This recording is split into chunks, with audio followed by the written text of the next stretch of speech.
नमस्कार मित्रांनो, आज 8 जुलै लपंडाव या मालिकेच्या आजच्या भागात आपण पाहणार आहोत. सखी आणि कान्हासोबत गौतम काका, परशु आणि मीनाक्षी हे दोघे पण जॉईन झालेत आणि आता सगळे मिळून सरकारच्या विरोधात खूप मोठा प्लॅन करत आहे. सगळेजण लवकरच सिद्ध करणार आहे की मनस्विनी खोटारडी आहे. ती खरी तेजस्विनी कामत आहेच नाही. तर दुसरीकडे खऱ्या तेजस्विनी कामतच्या आयुष्यात खूप मोठं वादळ येणार आहे. तर बघूया मित्रांनो कसं काय झालं ते. एपिसोडच्या शेवटपर्यंत बनून राहा आणि जे चॅनलवर नवीन असतील त्यांनी मालिकेच्या लेटेस्ट अपडेटसाठी चॅनलला सबस्क्राईब करा आणि बाजूला दिलेली बेल नोटिफिकेशन ऑन करा. तर सुरू करूया आजच्या धमाकेदार भागाला. परशु आज कान्हाला प्रॉपर्टी पेपर्सबद्दल सुद्धा सांगणार आहे. तर मित्रांनो, आजचा भाग सुरू होतो. आता सखी परशु आणि मीनाक्षी बरोबर आता घरी परत आली असते त्या ट्रस्टवरून, जिथे मनस्विनीने कुरिअर पाठवलं होतं की परशु आणि मीनाक्षीच्या बँक स्टेटमेंटमध्ये 0 बॅलन्स आहे आणि म्हणूनच अनाथ आश्रमाने बाळ देण्यास नकार दिला परशु आणि मीनाक्षीला. तर आता सखी त्याचाच जाब विचारते आणि मनस्विनीला म्हणते, काय ग, काय मिळतं तुला हे सगळं करून? तू मला तर माझ्या आईचं सुख कधी मिळू दिलं नाही, काका काकूंना कधी आईबाप होण्याचं सुख मिळू दिलं नाही आणि आता दत्तक म्हणून का असो ना ते बाळाचं सुख अनुभवायला पाहतायत. तर तू काय केलंस? तू त्यांनाच उलट त्रास देतेस का? तर तिथे आता सगळेच असतात. त्यावर आता ही मनस्विनी म्हणते, मला काय मिळतं? मला मज्जा येते. काय आहे ना, तुम्ही तर मला त्रास देताच. सो आता मी सुद्धा ठरवलंय तुमच्यासारखं वागायचंय. आणि काय, तुम्हा दोघांना काय वाटलं? तुम्ही दोघे या घरात शिराल, पोरकटपणा कराल, भातकुलीच्या खेड्यासारखे 2-4 खेळ खेळाल आणि मग सरकार पाडाल. बाय द वे, तुम्हाला ही सरकार म्हणजे बावळट मुलगी वाटली का? मनस्विनी ते सरकार वाया तेजस्विनी कामत. हा प्रवास मी एकटीने स्वतःच्या हिमतीवर केला, तेही तुमच्यासारख्या 56 जणांना भिडून. सरकार पाळणं इतकं सोपं नाहीये. त्यानंतर मनस्विनी सखीला म्हणते, सखी, एकदाच आपला मित्र कोण आहे त्याची ओळख नसली तरीही चालतं, पण आपला शत्रू कोण आहे, तो किती पॉवरफुल आहे हे ओळखायला शिक. आणि काय केलं तुम्ही माझं काय बिघडू शकलात? शेवटी आणलं की नाही तुमचेही हात दगडाखाली. आता बघूच की तुम्ही परशु आणि मीनाक्षीला कशी मदत करता. सखी आणि कान्हा या मनस्विनीकडे बघतच राहतात. ही मनस्विनी म्हणते, सरकार समोर तुमचा टिकाव लागणं कठीण आहे. आणि आता मनस्विनी परशु आणि मीनाक्षीला बोलते आणि म्हणते, स्पाइनलेस माणसं, तुमच्याकडे पाठीचा कणाच नाही, हो ना? आधी माझ्या ताटाखालचं मांजर होता आणि आता यांचं. आणि त्यानंतर मनस्विनी परशुला म्हणते, आणि तू रे, गुलामी करणं तुझ्या रक्तात आहे का रे? आधी माझी गुलामी करत होतास, आता यांची करतोय. तर तुम्ही दोघे स्पाइनलेस आणि युजलेस आहात. आता परशु आणि मीनाक्षीला हिचं बोलून झालं असतं. त्यानंतर ती गौतमला सुद्धा सुनावते आणि म्हणते, छोटे भाऊजी, you know you are my favourite. तूच उभा होतास ना यांच्यासोबत, अगदी स्ट्रॉंगली यांच्या पाठीशी खंबीरपणे उभा होता. पण काय झालं? तू तुझ्या बबडूच्या पाठीशी उभा होतास, पण काय बिघडवलं माझं? तुम्ही सगळे काहीच करू शकला नाहीत. मी एक टेंडर हारले, भिंतीवरचा माझा फोटो काढला आणि माझ्याच तोंडावर स्वतःने वाजवलेली 4 वाक्य फेकली. काय झालं? तुम्हाला वाटलं सरकार हरलीये. आता ही मनस्विनी हसायला लागते आणि म्हणते, सरकार हरलीये असं वाटलं तुम्हाला? अजून तुम्ही लहान आहात. So next time practice harder. आणि ती गौतमला होपलेस म्हणते आणि तिथून निघून जाते. आणि सगळे रागात या मनस्विनीकडे पाहू लागतात. तिने सगळ्यांचा अपमान केला असतो परत एकदा. आता सखी आणि कान्हा त्यांच्या खोलीत येतात. आता सखीला खूप वाईट वाटत असतं. कान्हा म्हणतो, बेबी सरकार, अहो एवढ्यात अशी हार मानू नका. तिचं कुठलंच बोलणं आपण मनावर घ्यायचं नाहीये. आता सखी म्हणते, काय चुकीचं बोलली ती? बरोबरच बोलली. आपण अजूनही तिला पूर्णपणे हरवलं नाहीये. हे अशा छोट्या मोठ्या लढाया जिंकून काहीही होणार नाही. जर आपल्याला तिला तिची जागा दाखवून द्यायची असेल तर दोघांना मोठी उडी मारावी लागेल. तितक्यात तिथे आता गौतम काका येतात आणि म्हणतात, दोघांना नाही, तिघांना. आता खाली मनस्विनी जी काही बोलली त्याने मी पेटून उठलोय. मी तुमच्या बरोबर आहे. आता सखी खुश होते आणि ती कान्हाला म्हणते, कबीर, आता आपली ताकद वाढली आहे. आता आपण त्या मनस्विनीच्या विरोधातले पुरावे शोधून काढायचेत. कान्हा म्हणतो, एक्झॅक्टली कसले पुरावे? त्यावर आता सखी म्हणते, ती मनस्विनी नसण्याचे, ती तेजस्विनी कामत नाहीये हे आपल्याला आता सिद्ध करायचंय. गौतम म्हणतो, पण सखी, हे सगळं कसं करणार आहोत? तिने ऑलरेडी तिच्या डोळ्यांचा रंग चेंज केलाय आणि डीएनएचं म्हटलीस तर तुझा आणि तिचा डीएनए सेमच येणार, कारण तेजस्विनी आणि मनस्विनी जुळ्या बहिणी होत्या. त्यामुळे ही खोटी तेजस्विनी कामत आहे हे आपण कसं सिद्ध करणार? आता सखीला थोडं टेन्शन येतं आणि कान्हा पण विचार करतो. गौतम म्हणतो, तिला हरवायला आपल्याकडे काहीच पुरावा नाहीये. पण मित्रांनो, तितक्यात तिथे आता परशू आणि मीनाक्षीची एंट्री होते. परशू म्हणतो, तिच्याकडे तरी काय आहे? सगळे पाहू लागतात आता त्या दोघांकडे आणि मीनाक्षी म्हणते, पुरे झाली आता गुलामी. परशू म्हणतो, हो, आता आम्ही ठरवलंय हे सगळं आता बंद करायचं. आणि मीनाक्षी म्हणते, आता आम्ही सरकारला अजिबात घाबरणार नाही. खूप झालं तिचं, उलट आम्ही आता तिला भेटणार. कान्हा म्हणतो, बेस्ट. कान्हा खुश होतो आणि सखी पण. सखी म्हणते, अरे वा काका काकू, तुम्ही स्वतःसाठी स्टँड घेतला हे बघून खूप छान वाटलं. आता कान्हा म्हणतो, आणि तुम्ही काय म्हणाला आता? तिच्या हातात तरी काय आहे? म्हणजे नेमकं काय म्हणायचंय तुम्हाला? तर परशू सांगतो एक अशी गोष्ट जी तुम्हाला कोणालाच माहिती नाहीये, तेच सांगायला आम्ही इथे आलोय. आता परशू खूप मोठी गोष्ट रिव्हील करणार आहे. आता परशू सगळ्यांना सांगतो, ॲक्च्युली ओरिजिनल प्रॉपर्टी पेपर्स सरकारजवळ नाहीच आहे. आता सगळ्यांना आश्चर्याचा धक्का बसतो. एकतर आता प्रॉपर्टी पेपर्सबद्दल कोणालाच माहिती नाही आहे, एकतर कोणीतरी हे सत्य लपवतोय आणि लपंडाव खेळतोय. तर गौतमला धक्काच बसतो. गौतम म्हणतो, काय? हे कसं शक्य आहे? इतके महत्त्वाचे पेपर्स ती कशी हरू शकेन? जीवापेक्षा जास्त जपेल ती पेपर्स. मीनाक्षी म्हणते, हो ना, आम्हालाही असंच वाटलं होतं. खरं तर ओरिजिनल पेपर्स आमच्या हाती लागले होते अगदी सहज. मग सरकारपासून लपवून आम्ही ते एका बाटलीत सुरक्षित ठेवले होते. पण नंतर त्या बाटलीतून ते पेपर्स नाहीसे झालेत आणि आपल्याला आता ते सगळं फ्लॅशबॅक दाखवलं जातं. आता गौतम म्हणतो, हो, मलाही काहीतरी असंच आठवतंय. ती एकेणी सरकार माझ्या खोलीत आली होती, काहीतरी शोधाशोध करत होती आणि मी तिला विचारलं तेव्हा ती म्हटली की अशीच रँडम आली आहे. आणि आता गौतमला हे सगळं आठवतं आणि सगळे आता विचारात पडतात. आता कान्हा विचारतो, एक मिनिट, पण आता ते पेपर्स आहे तरी कुठे? आणि आता सखी पण म्हणते, बरोबर आहे तुमचं, मलाही आत्ता लक्षात येत आहे.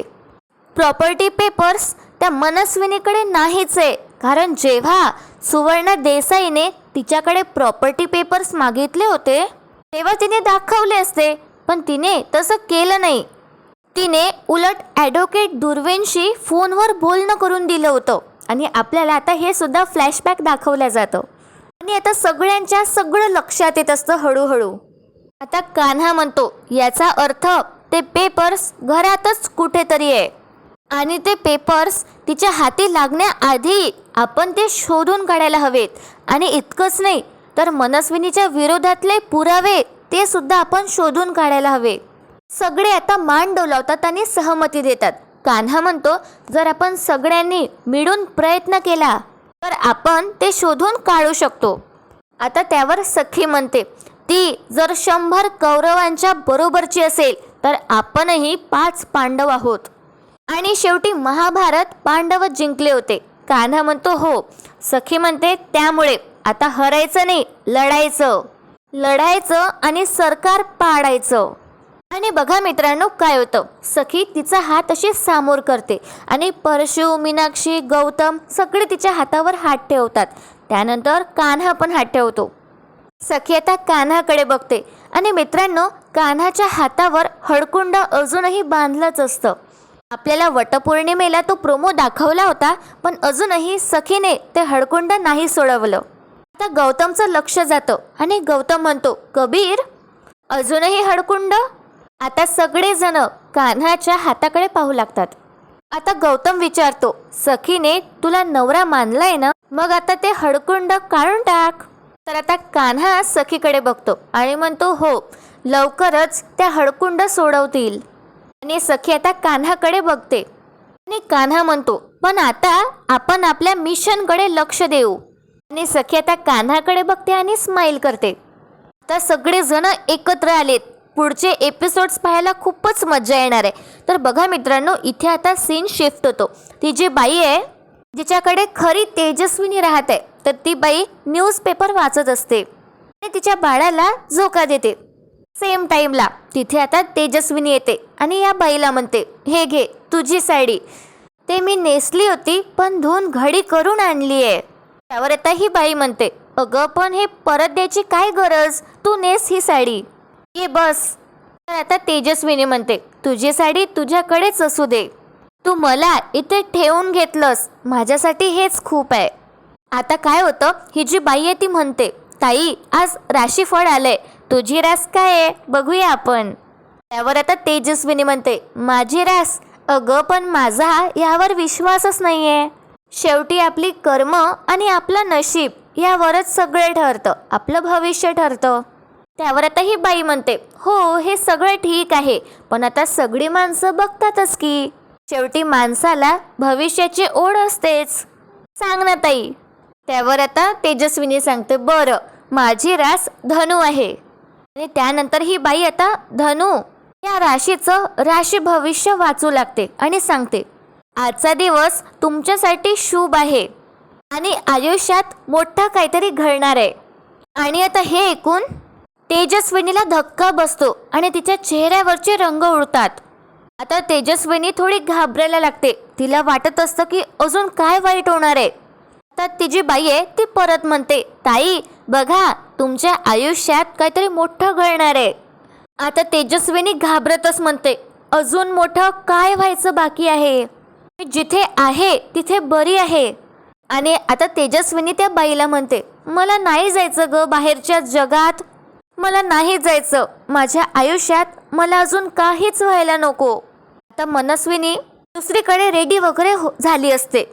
मनस्विनी दुसरीकडे तिच्या खोलीत असते आणि त्यानंतर मनस्विनी रेडी होते आणि असं म्हणते स्वतःला, नक्कीच ती नंदा काहीतरी लपवत आहे माझ्यापासून, पण असं काय असेल.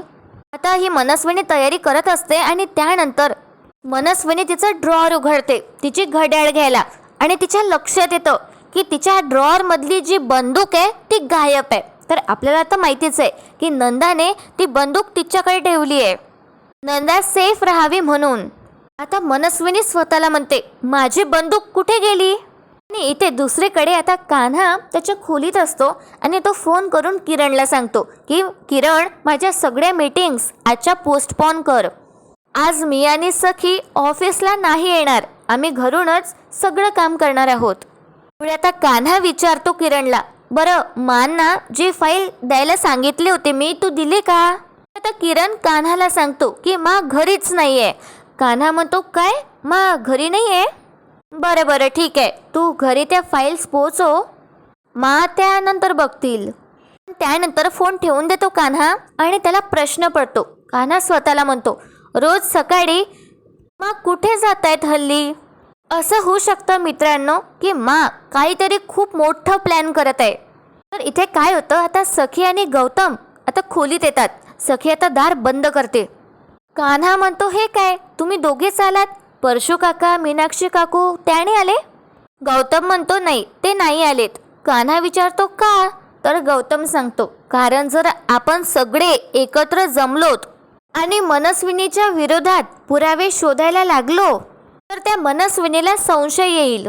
त्यावर आता कान्हा म्हणतो, हो पण जर पाचही पांडव एकत्र आलेच नाही तर आपण युद्धनीती कसं ठरवणार. सखी म्हणते, हो मिस्टर कबीर, आपण कलियुगात राहतो, द्वापर युगात मोबाईल फोन्स नव्हते पण आता ते सगळ्यांकडेच आहेत.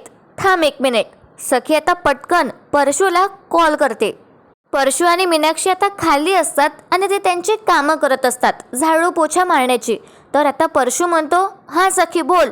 तर सखी म्हणते, काका इयरफोन्स लाव आणि तुम्ही दोघे जिथे कुठे असाल तिथूनच आमच्याशी बोला. तर परशू आता मीनाक्षीला म्हणतो की पटकन माझे इयरफोन्स आण. आता मीनाक्षी परशूचे इयरफोन्स आणून देते. आता एक इयरबड परशू त्याच्या कानात टाकतो आणि मीनाक्षी दुसरं इयरबड तिच्या कानात टाकते आणि दोघेही काम करायचं असं नाटक करतात आणि सखीचं बोलणं पण ऐकत असतात. तिकडे फोन स्पीकरवर असतो. परशू म्हणतो, आम्ही रेडी आहोत, बोल सखी. तर आता कान्हा म्हणतो, बरं ऐका, तुम्हाला माहिती आहे ना काय करायचं आहे ते. गौतम म्हणतो, हो, ठरवलेले ते प्रॉपर्टी पेपर्स आपल्याला शोधायचे आहेत. कान्हा म्हणतो, हो ते तर शोधायचेच आहे, पण त्याबरोबर अजून एक महत्त्वाचं काम करायचं आहे. ते म्हणजे तेजस्विनी कामत बनून सरकार जी घरात वावरतीये ती तेजस्विनी कामत नसून त्यांची सख्खी जुळी बहीण आहे हे सिद्ध करणारे पुरावे आपल्याला शोधायचे. त्यावर आता सखी कान्हाला म्हणते, पण ते आपण कसं शोधणार आहोत. परशू म्हणतो, मी काय म्हणतो, आपण तिच्याचकडून वधून घेतलं तर की तीच मनस्विनी आहे. सखी म्हणते, नाही, इतक्या सहजासहजी ती नाही बोलणार काहीच. कान्हा म्हणतो, हो, आणि त्याचा उपयोगही होणार नाही. ती स्वतःची शब्द अशी पटकन फिरवेल ना. आपण काहीतरी असा मोठा पुरावा शोधूया. आपल्याला मोठा पुरावा हवाय. आता मीनाक्षी म्हणते, पण काय करायचं, तिने तिच्या डोळ्याचा रंग कायमचा बदलून घेतला, नाहीतर ती सहज पकडली गेली असती. परशू म्हणतो, हो ना, आणि आता एकही गोष्ट नाही अशी जी खऱ्या तेजस्विनीकडे आहे आणि मनस्विनीकडे नाही आहे. अरे यार, कसं करणार आहोत आपण. कान्हा म्हणतो, काहीतरी निघेल मार्ग. आपण काहीतरी बोलत राहू, प्रयत्न करत राहू, निघेल काहीतरी मार्ग. तर आता गौतम त्याचं सुचवतो आणि सखी त्यावर रिस्पॉन्स करते. परशू मीनाक्षी ऐकत असतात. आता परशू पण त्यावर काहीतरी बोलतो. सगळे आता धागे दोरे जोडण्याचा प्रयत्न करत असतात. आता मात्र ते म्यूट होतं आतापर्यंत आणि कान्हा परशूला म्हणतो, नाही काका, हा काही पुरावा असूच शकत नाही. म्हणजे खऱ्या तेजस्विनी कामत ह्या साध्या साड्या नेसायच्या आणि ही मनस्विनी अशी फॅशनेबल साड्या नेसते, हा काही पुरावा होऊ शकत नाही.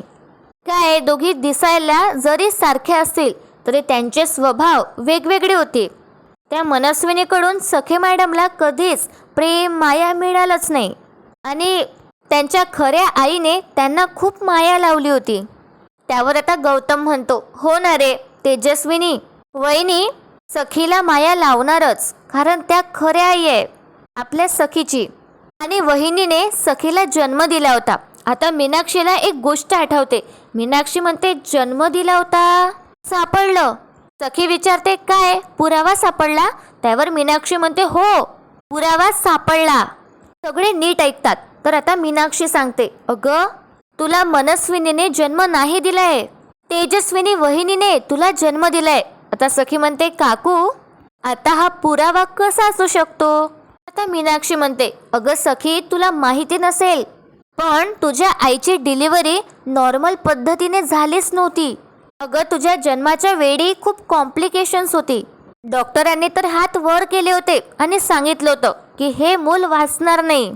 पण तेजस्विनी वहिनीने ठरवलं होतं की मी या बाळाला या जगात आणणार म्हणजे आणणारच.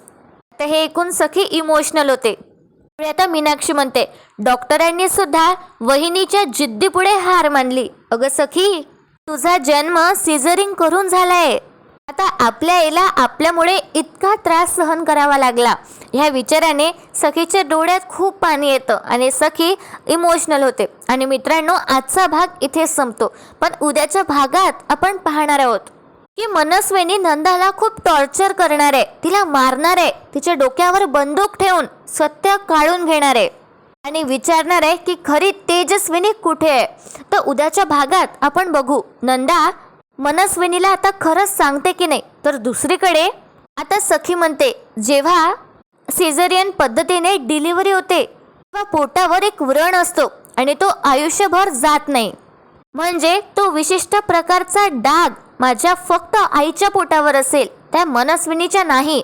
आणि मग सखी आणि कान्हा असं ठरवतात आणि त्यानंतर सखी आणि कान्हा त्यांचं वेश बदलून हॉस्पिटलमध्ये जाणार आहे, ती फाईल शोधायला आणि पुरावा म्हणून सिद्ध करणार आहे.